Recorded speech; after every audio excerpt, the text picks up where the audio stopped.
Hi, how are you? My name is Pete, and in this quick video I'm going to show you everything you need to know about mods in Snowrunner. So the footage you're going to see is recorded on Xbox, but it actually applies to any other console and also to the PC. The only difference with the PC is that PC players will have generally more mods to choose from than the console players. But other than that, the procedure is exactly the same. Also, first I'm going to show you how to install the mod, then how to find the mods that you installed and how to use them. And lastly, I'm gonna tell you how to deal with the errors that you might get after Snowrunner gets updated. Okay, so firstly, let me show you how to install the mod.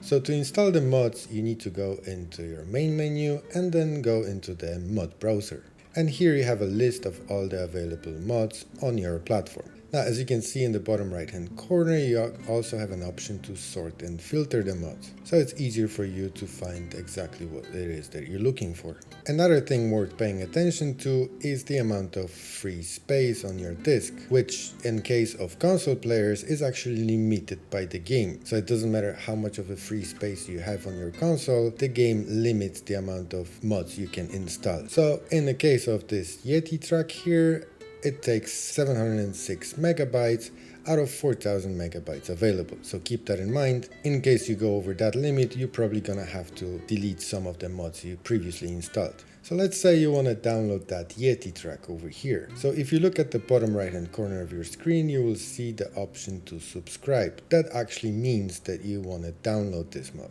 And once you click that button, you can see the game starts downloading the mod.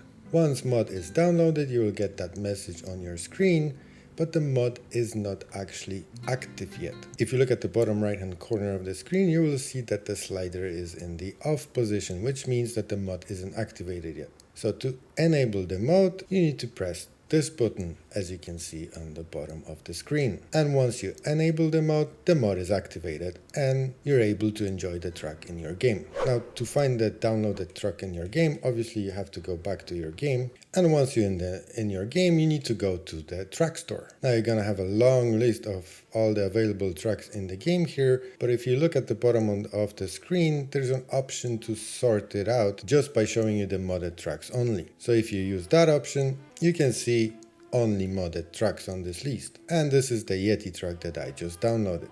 Now, some of the mods will have no restrictions whatsoever. However, as you can see, this one has a restriction that it's not available in Russia. But once I travel to the US, as you can see, I'm able to buy the track. And once you buy the track, the procedure is exactly the same as with any other track in the game. You can customize it to your liking. Now, all the options you can see here are depending on the mod creator itself. Now let me show you what to do if you want to download a different map. So again, you go to your mod browser and I would suggest to use the filter button. Once you go to the filter button, you change to your filters and then you want to look for the map. Once you enable that, go back to your mod browser and as you can see, all the mods you see here are actually map packs. Again, pay attention to the size of the mod to make sure that you have enough space on your disk. So let's say I want to download that Red Canyon map. Again, exactly the same procedure. First you hit subscribe button, the mod will start to download it, and once the download is completed, you need to enable the mod again. Once all that is done, you need to go back to your main menu, and to play on the new map, you actually have to go to the new game menu. And from here you go to the custom scenarios, and there is the map that you just downloaded. Now it will ask you which slot to save that map on, so if you have no slots available, you probably have to delete something. So let's delete this one and just pick this empty slot now. And that will start the modded map, and from here you can just enjoy exploring the new map. There's one more thing that I want to show you that is actually very important. Now, every so often after new updates, you might get the message on your screen when you're trying to load your save that the mods are not compatible. And if you actually proceed loading that save, you will lose all the modded tracks that you had on it. Now, to make sure that you don't lose any of your modded tracks, what you want to do, you want to go back to the main menu, go to your mod browser. From here, you want to use the sort and filter button, go to your filters and tick the box where it says subscribe mods only. And that will show you the full list of all the mods that you subscribe to. So from here on out, you have actually two options.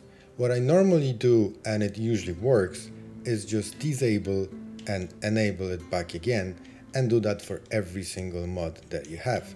However, sometimes that might not work. If it's not gonna work and you're still gonna get that message, what you wanna do, you wanna disable all of them and then try one by one to enable them. So basically you disable all of them, you leave one on, you start the game. If it starts, that means that that mod is good. Do that for the next one, try it again. If it starts again, that means that two of the mods are good.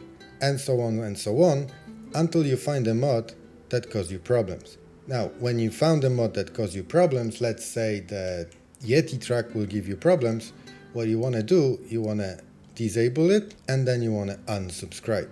Then you need to back out to the mod browser, find the mod again, which more likely will have the new version, and then subscribe to it again, which will download the mod, and then enable it again, and this time it will work. Now I know it sounds kind of complicated, but I hope you understood what I meant, and that will help you to enjoy the mods more without having any troubles with them. I hope you find this video useful. If you did, please leave a like and consider subscribing, and I'll see you in the next one.